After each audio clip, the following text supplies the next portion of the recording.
learning on manual testing. Today we are going to deal with the another important topic on testing part is nothing but SDLC. S sorry, let me save the document. SDLC. Sorry, here store here. Okay. SDLC. Let me save this document.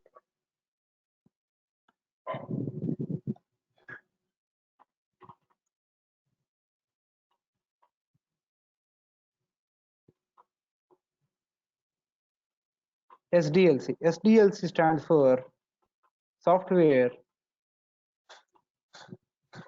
Development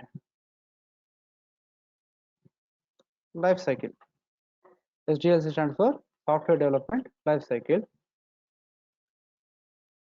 So what is software development life cycle? If you see the thing in SDLC we have, what are the phases we have? We have test requirements. Let's just rewinding the things, the previous things. Test requirements, test planning,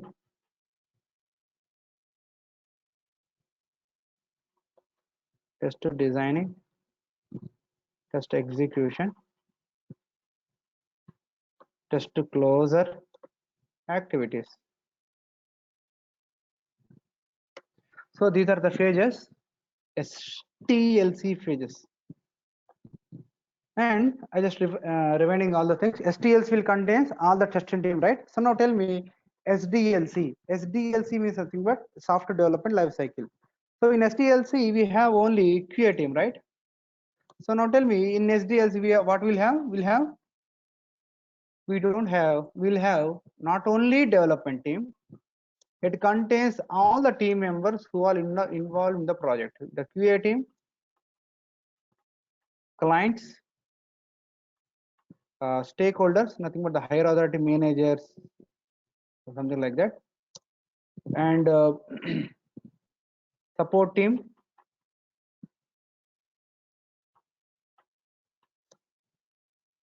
and etc.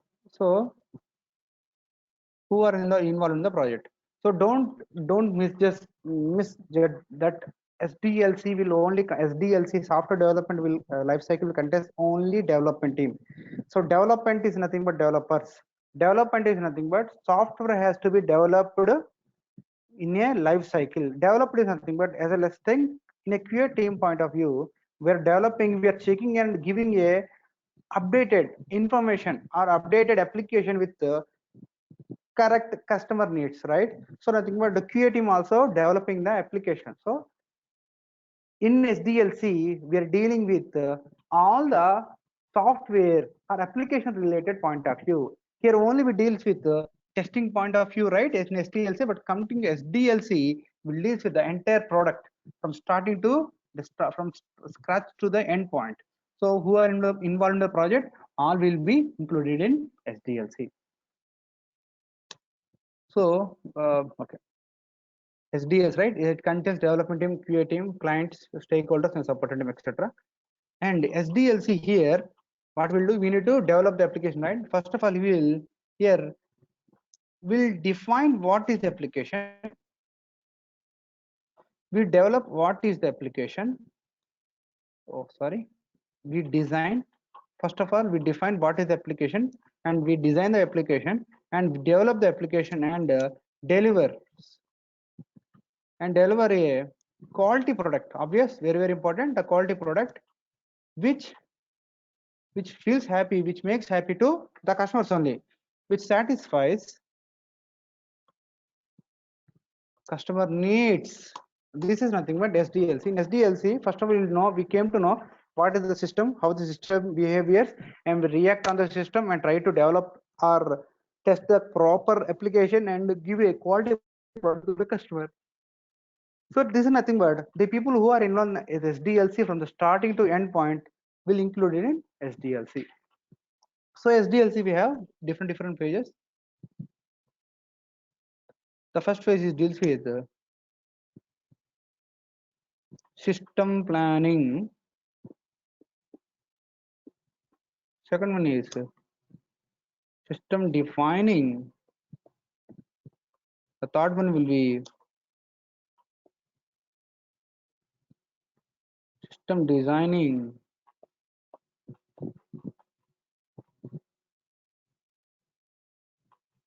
Sorry. The fourth one will be system implementation. The fifth one will be system testing. The sixth one will be system maintenance.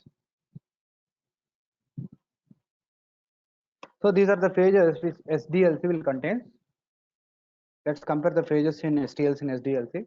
In STLC, we have everything is testing, testing, testing, testing, because it contains the testing team only. But if you come to the system, right? Which means here it contains all the system related activities. So all the people who are involved in the system will be included in SDLC.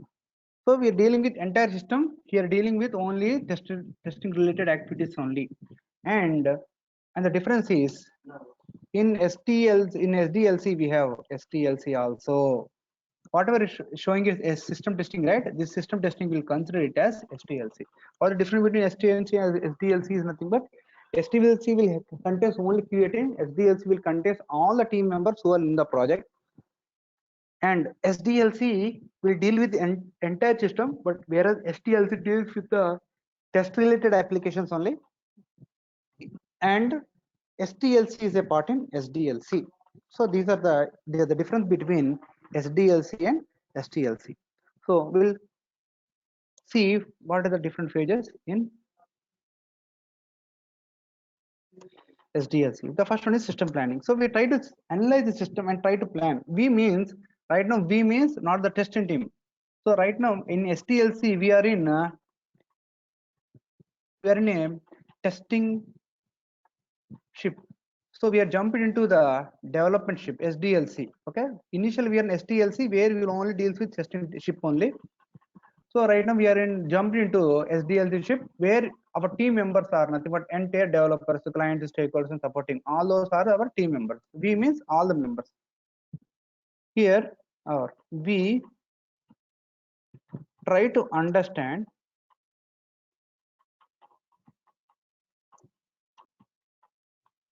what really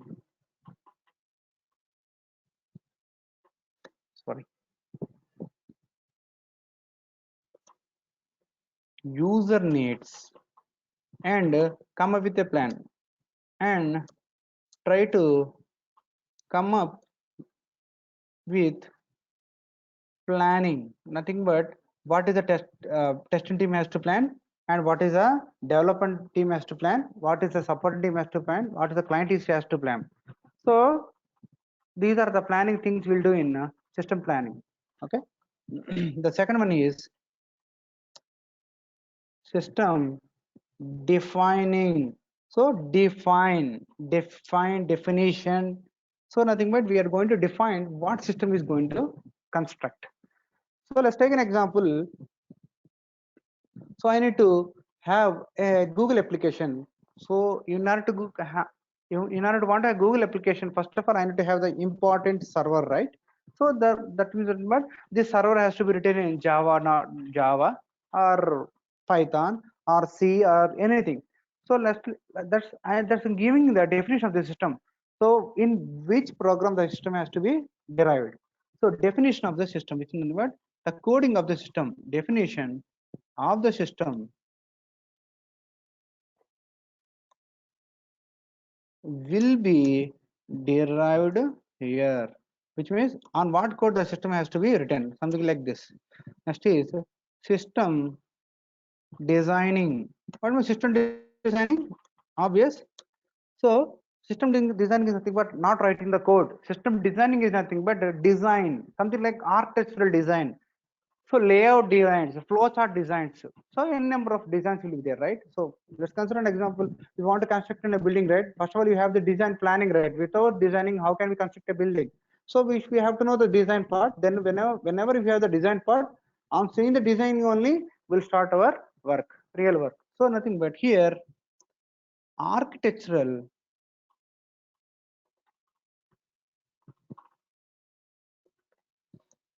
sorry, spelling mistake.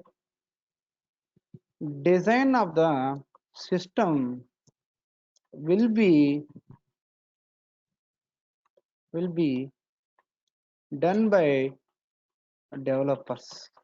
So nothing but the design documents. So development design documents we'll call it as, in real time we'll call it as developer design document. The developer design document has to be be derived by the developer, something but they will write from which page to which page it has to navigate, how the process will go, the front end to back end application. So something like step by step process or flow charts or something like layouts will be prepared by the uh, developers teams to know, to easily understand how the code movements will happen. So once the architectural design has been done, so the actual code will be written in system implementation. So in system implementation, developer will write the actual code of the system.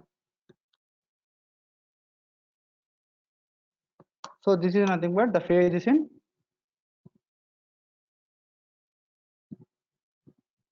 SDLC. The fifth one is system testing, nothing but our testing team. So when if you see that phases, step by step process phases, so developer has designed the application and given that application to us to check. So obvious in SDLC what we'll do, we'll take the application, we'll see the application by comparing all the written test cases, nothing but actual testing of the system will be carried out by testing team. In this phase we'll do these things. So once everything is completed, yeah, if the application is working as per our expectations, last one is nothing but we'll move the system into the maintenance part. System maintenance. What is system maintenance? Let's take an example why we require system maintenance. So we bought a AC which they are given 2 years of manufacturer guarantee. I got a defect or I got a problem in my AC for 6 months. So what I will do, I will go to that, I will call to the customer care or I will go to the shop and I will raise a request saying that my AC is not working. They are given 2 years of warranty, but within 6 months I got this repair.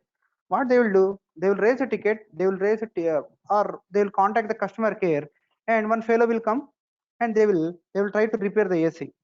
But the person who is coming to repair our AC is not the actual one who has manufactured this AC. He is a third person, is a third vendor person who came to know that there is a problem in the system within the warranty period. So they will come and try to repair. That person is not the one who has really designed or really developed that AC. Nothing but what I'm going to explain here is nothing but whenever the application is moved to the production or moved to the real world, we are not giving any guarantee that it will work. If it is any failures happens, obviously there should be a customer team, right? Or there should be a maintenance team, there should be a support team. Let us consider we done a recharge for 100 rupees. As per the online recharge, they are showing it as for 100 to 100 will get 100 rupees. But I won't get that 100 rupees. I will get 80 rupees. In that case, I will try to call to the customer care and to try to explain my problem. But what we are explaining to the customer is not the one who have developed that product 100 to 100 recharge. He is the one who support us. So he will raise an incident, he will raise a request, he will raise a ticket to us to know that real people are facing issue. In online they are showing 100 by 100, but whenever the people recharge, they will get only 8 rupees as their balance into credited into their account. So there should be a 20 rupees mismatch. So what they will do, by within 2 or 3 hours or 2 days, right? They will try to update the system and give the remaining amount. Which is nothing but this is a real-time example why we require the maintenance team or support team. Which means whenever we move the production, whenever we move the code to the production, there should be a supported team which should maintain the product. So that is the importance of going for system maintenance, which means once the product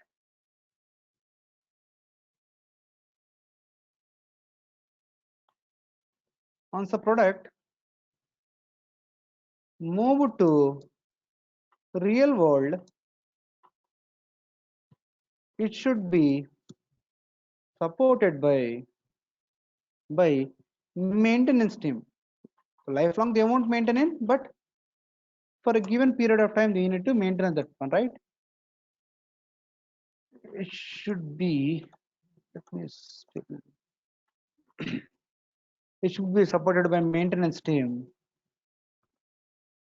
Sorry, for a given period. So in that given period, none of the tickets, none of the raises, when of the problems is not seen from the from the real customers, then we came to know that the system is stable and we don't need any maintenance. Later part will remove that maintenance team and again keep the maintenance team another project. Like that we'll have in SDLC. So once the system maintenance has been done, again we'll take another new requirements and try to analyze the requirements and try to define the requirements and try to design the requirement and try to implement the requirement, try to test the requirement and try to maintain the requirement. Like that we'll have SDLC phases.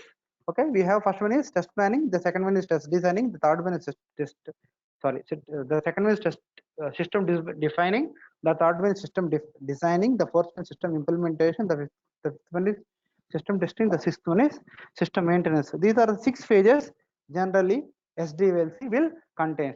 Try to differentiate between SDLC and STLC. STLC will have only 5 phases, but whereas in SDLC we have 6 pages, and STLC is included in SDLC. So this is nothing but SDLC phases. So that's it for the day. Thank you.